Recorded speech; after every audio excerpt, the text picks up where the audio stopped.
26 закон. Акчаңды пайдалуу колдон. Бир жолу кедей дыйкан каздын уясынан бир алтын жумуртка таап алат. Ал мени бирөө жөн эле шылдыңдаш үчүн сынап атат го деп ишенбей жумуртканы ювелирге алып барат. Ювелир жумуртканы карап, бул 100% алтын экенин айтат. Дыйкан жумуртканы сатып, үйүнө өтө чоң суммадагы акчаны алып келет. Кечинде аябай чоң майрам өткөзөт. Эртеси эртең менен үй бүлөсүндөгүлөрдүн баары таң атпай эрте турушат. Каз дагы алтын жумуртка туудубу деп караш үчүн. Ошондой эле болду. Уяда дагы бир алтын жумуртка жаткан. Ошентип күндө дыйкан уядан алтын жумуртка таап турду. Башында ал өзүнүн бактысына ишене алган жок. Негизи ал дыйкан аябай сараң адам болчу. Ошондуктан ага уже күнүгө бир жумуртка жетпей баштады.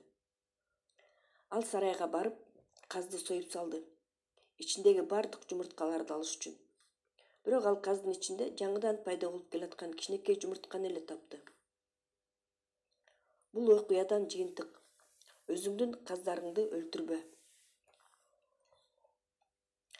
Жыргалчылык биздин тубаса укугубуз. Бай болуу эч убакта бүгүнкү күндөгүдөй жеңил болгон эмес. Сурашың мүмкүн, анда эмне үчүн бардык адамдар бай эмес? Жөнөкөй эле, көбүнчө адамдар өздөрүнүн каздарын өлтүрүп салышат. Тамсилдеги каз — бул капитал, а алтын жумурткалар — проценттер. Капиталы жок проценттер болбойт. Көпчүлүк адамдар өздөрүнүн акчасынын баарын коротуп салып, карызга батышат. Ошондуктан алар эч убакта казды өстүрө алышпайт. Алар каздары кичинекей кезинде эле алтын жумуртка бере электе эле союп салышат. Биз жөнөкөй эле илгерки текшерилген чындыкты колдонгондун ордуна оор методдорду издей беребиз. Байлыктын негизги түшүнүгү оор деле эмес. Биз жөн гана иштеп тапкан акчабыздан азыраак коротушубуз керек. Биз жашоо үчүн коротпогон акчаларыбызды жөн гана керексиз нерселерге корото беребиз. Антпей биз аларды чогултсак болот, каз өстүрүш үчүн. Биз түшүнүшүбүз керек. Биз каалаган нерселердин баары эле чындыгында керек деле болбой калат. Өзүбүзгө өзүбүз чынчыл болушубуз керек. Биздин жашообузда чындыгында эмне керек? Көбүнчөбүздө ашыкча деле акчалар көп. Кептин баары биз аларды эмнеге коротобуз? Аларды мебелге, автомобилдерге, саякаттарга, көңүл ачууларга коротобузбу же аларды чогултабызбы? Же акчаны чогултасыңар, же баарын коротосуңар. Жөнөкөй эле. 7 жылдан кийин итогун чыгардыңар деп коелу. Сиздин финансылык абалыңыз кандай болот? Казды өстүрө аласызбы же казыңардын баарын союп салдыңарбы?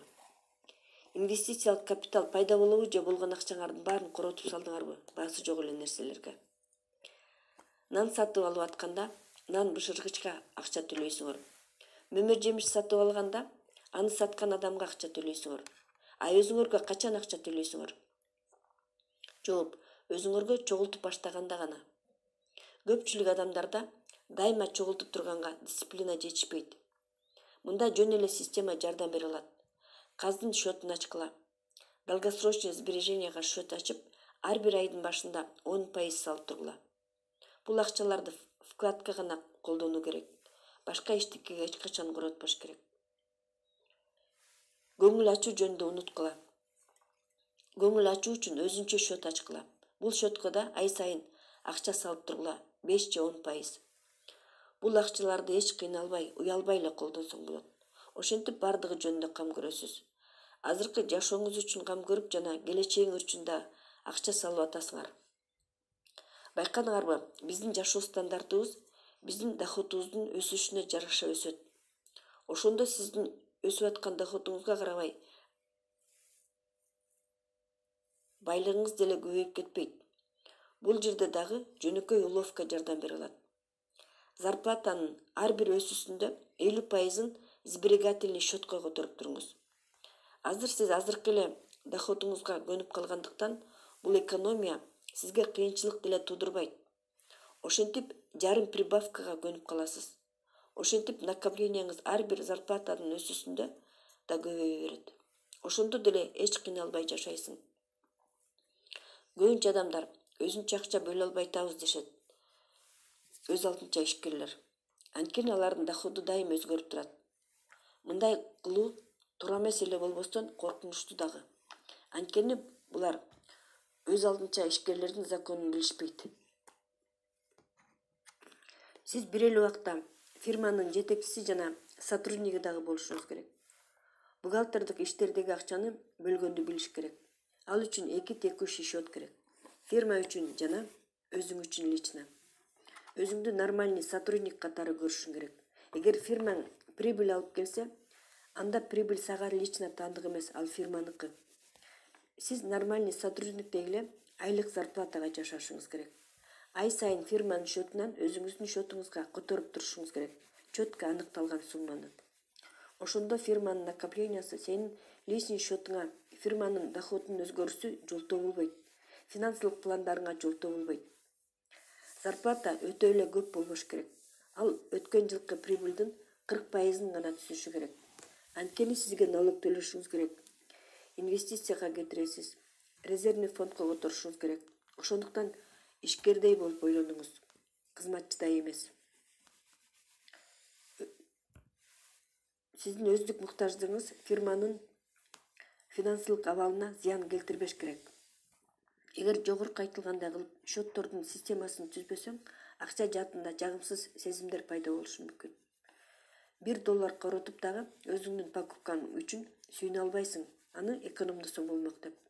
Эгер аны сактап койсоң, аны коротуп деле сала алмакмын деп. Счеттордун системасы акчаны акылдуу бөлүштүргөнгө жардам берет. Ошондо сиздин накопление сиздин ишиңизге көз каранды болбойт. Аны система өзү жасайт. Бир гана нерсеге жол бербеш керек.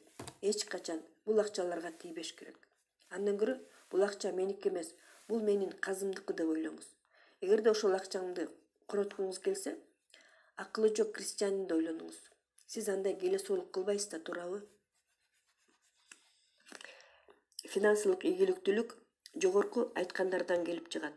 Адегенде акчаны өзүнчө бөлүп башташыңыз керек. Балким көп акча табасыз. Балким чоң доходко чыгасыз. Бирок негизи өзүнчө акча бөлүү эң маанилүүсү. Андан кийин вклад кылып баштаңыз. Долгосрочно 12% доход алып келе турган вклад табыңыз. Ошондо сиз сыйлык аласыз. Мисалы, сиз 50 000 евро чогулттуңуз. Аларды 12% вклад кылсаңыз, 21 жылдан кийин 800 000 евро аласыз. Бул 12% жылда доход ай сайын 8 000 евро алып келет. Ошондо сиз даже акчаңызга тийбейсиз. Элестетиңиз, сиз 50 000 евро салгандан кийин башталды баары. Даже сиз буга 1 цент да кошкон жоксуз. Жашоонун маңызы акчада эмес. Билесиздерби, акча качан жашоонун маңызы болот? Акча бизге жетпей турганда. Анда бардык оюбуз акча табууда болот. Бир жагынан акча бизге көп мүмкүнчүлүктөрдү ачат. Элестетиңиз, сиздин жашооңузда 5 миллион евро көбүрөөк акчаңыз болсо, эмне болот эле? Эмне өзгөрөт эле? 5 маанилүү жашоо сферасы бар. Ден соолук, адамдык мамилелер, финансы, эмоция, духовный жагы жашоонун и профессия. Булар жашоонун маңызы. Ар бир сфера маанилүү. Бир сфераңды өнүктүрсөң, ал башка сфераларга да таасир берет. Биз жашообуздун финансылык жагын жакшыртсак, автоматтык түрдө биз жашообузду жогорку деңгээлге көтөрөбүз. Көп мүмкүнчүлүктөр пайда болот. Биздин акылмандуулук менен кылган иштерибиз биздин жашообузда дайыма кубандырып, бизге жардам берип турат. Ошондой эле биздин акылсыздыктарыбыз дагы биздин жашообузду коштоп жүрөт. Бизди кыйнап, жашообузду ордотуп.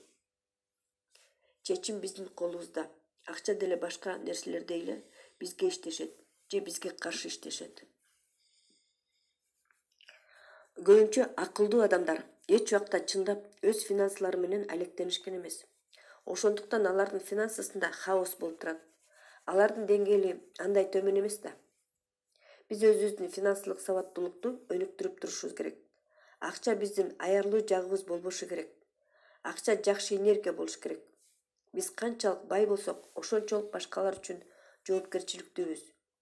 Биз жанындагыбыздын муктаждыктарына жардам бере албасак, өзүбүздү бактылуу сезбейбиз. Биз чоң бүтүндүктүн бөлүгүбүз. Биз башка адамдардын жардамы менен көп нерсеге жеттик. Биз өзүбүздүн ыраазычылыгыбызды кайраларга жооп берген кыймыл-аракетибиз менен көргөзүшүбүз керек. Көбүнчөсү айтат: мен чындап бай болгондон кийин, бактылуу болгондон кийин мен байлыгым менен бөлүшөм. Алар адегенде өзү жөнүндө эле ойлогусу келишет. Бирок андай болбойт. Сенде казың жок кезде алтын жумуртка ала албайсың. Чындап бактылуу боло албайсың өзүңдү эле ойлоп. Себелек жатып эле уруп жыйноо болбойт. Андан сырткары, кандай болсо да сенин абалың планетадагы көпчүлүк адамдарга салыштырганда сен байсың. Жердегилердин 3/2 бөлүгү силердин жашооңорго өзүнүн жашоосун азыр эле алмаштыргысы келет. Элестет, сиздин акчаңыз чындап кедей жашаган адамдар үчүн кандай? Сиз билесизби? Жердин эң жакыр райондорунда жашагандар үчүн көзгө операция жасоо $8 азыраак турат. Ал сумма адамга көрүүнү бере алат. Берип жатканда биз ааламга билдиребиз: рахмат, мага керектен дагы көп менде бар. Мен бөлүшө алам. Ошентип биз акчага табигый мамиле кылып калабыз. Биз аларга рахаттана алабыз. Анткени бир жагынан алар биз үчүн өтө чоң роль ойнобойт, а экинчи жагынан биз билебиз канча алар баалуу экенин өтө жакыр адамдар үчүн. Кайрымдуулук кылуу сенин ишенимдүүлүгүңдү көрсөтөт жана ааламга энергиянын айлануусун билгизет. Өзүң үчүн, башкалар үчүн финансылык жыйынтыкка жетиш керек. Эртеби же кечпи карап көргүңүз келеби? Мурда эмне үчүн иштечүмүн? Баары акыры түшүнөт. Чоң киреше өзү ишенимдүүлүктү бербейт. Качандыр бир кезде финансылык жыйынтыкка ар бир эле жеткиси келет. Өзүнүн капиталынын процентине жашоо мүмкүнчүлүгүнө. Жеңүүчүлөр билет. Адамды акчалардын өзү бактылуу кылбайт, алар менен акылдуу мамиле кылуу бактылуу кылат. Акча ким эсептегенди билсе, ошого келет.